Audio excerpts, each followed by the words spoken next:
Hello everyone, and welcome to the final episode in our Veterans Week videos here at the Lucky Lake and District Museum, as we learn about the life and the death of Corporal Chester Cunningham. This is episode 3. Now, my grandfather, David Cunningham, joined the Canadian Forces on February 17, 1917 in Moose Jaw, Saskatchewan. He left Halifax on April 17th, arriving at Liverpool on April 29th. At that time, he was taken on strength by the 19th Reserve Battalion, but later posted to the 15th Reserve Battalion, which absorbed the 19th.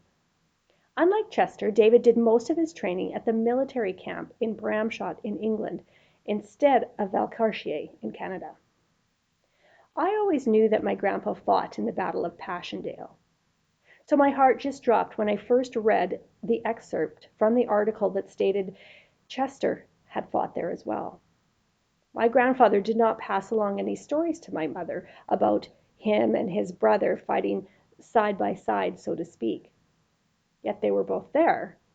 So I needed to sort through their timelines as best I could. As I mentioned in the last episode, Chester was wounded on October 26th of 1917 at the Battle of Passchendaele. I soon realized that because of his injury, Chester was recuperating in a hospital when David arrived to fight on the front lines at Passchendaele. So they missed each other by a few weeks. This happened a second time, sort of. My mom tells the story that David and Chester were hoping to meet up when they were granted leave. Now, Chester received his leave in January of 1918, but David was fighting at that time. Unfortunately, Chester was killed in action before the brothers had an opportunity to meet. I often wonder how my grandfather felt knowing that they were so close, yet so far away, both fighting on the front lines in France, but never to see each other again. When Chester returned to his unit on February 11, 1918, after his leave, the 10th Brigade was ordered to the trenches near Lens, France. A trench raid was planned for February 14th, where two parties from the 46th Battalion, with 39 men each, would attack the German trenches at 5:45 a.m.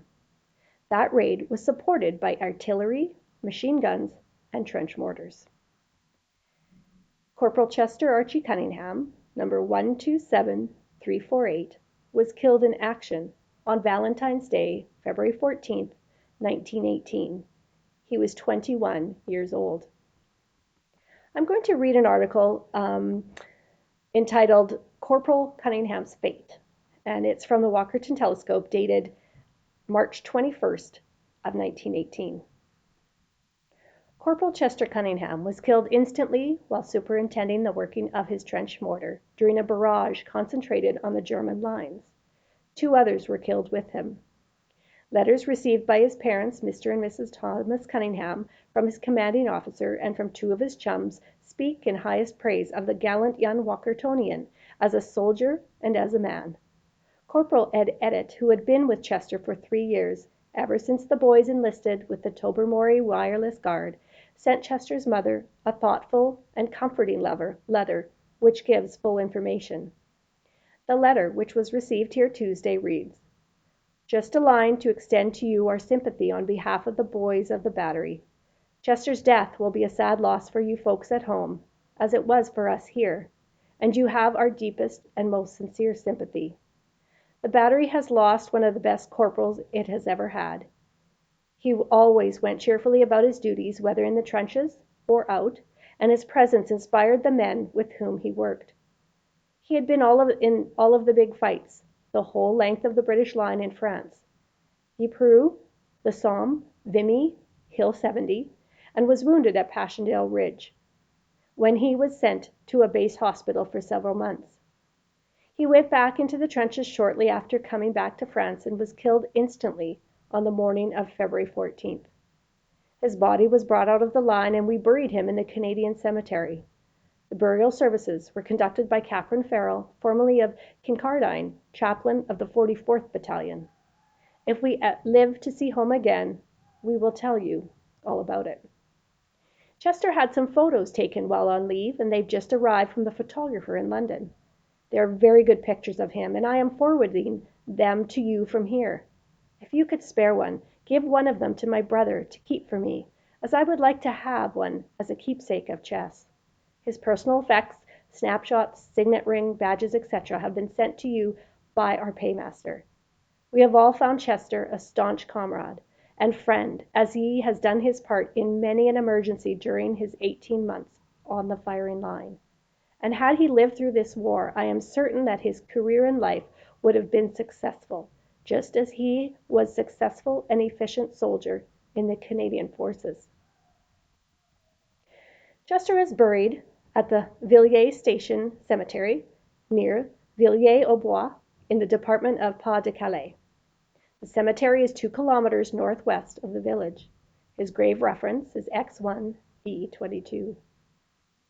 Now, Chester's medals and documents, along with his memorial cross, were sent to his mother Isabel and the plaque and scroll to his father Thomas. His scroll was sent on November 30th of 1920, and his plaque was sent on May 20th of 1922. The Victory Medal and British War Medal were awarded to anyone mobilized in the fighting service who had served in operations between August 5th of 1914 and November 11th of 1918. The World War I Memorial Plaque, also known as the Dead Man's Penny, was given to family members of those who died between August 4th of 1914 and April 30th of 1920. Chester's plaque is displayed on a headstone at the Walkerton Cemetery.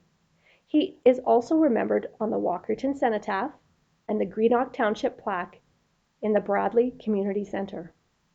A stained glass memorial was installed at St. Paul's United Church in Walkerton, dedicated to its members of the church community who had died in the First World War. The inscription reads, "To the glory of God and in the loving memory of those who gave their lives in the Great War in defense of righteousness, justice, and liberty, 1914 to 1918." Chester's name, along with 8 others, is listed on its dedication. My sister visited Walkerton this fall, and she saw the stained glass windows at the church and visited the cemetery with the Cunningham family headstone. I'm going to close by reading a tiny portion from the biography that Liam wrote about his great-great-uncle Chester, who died on the battlefield over 100 years ago. Chester had no spouse and left no kids behind. He is among the dead whose hobbies, passions, and life will eventually fade away. However, without these dead, the world today would undeniably be a different place to live in. Without Chester Archie Cunningham, the world would not be the same. The end. So please take note of the resources that I have used in this production, because I certainly could not have done it without loads of help. A huge thank you goes to Jim Kelly for his article entitled Remembering Chester Cunningham, and for directing me to the Walkerton Telescope and to so much more information. I also want to acknowledge the Bruce County Museum and Archives for keeping the memories of the fallen Canadian soldiers alive. Thank you.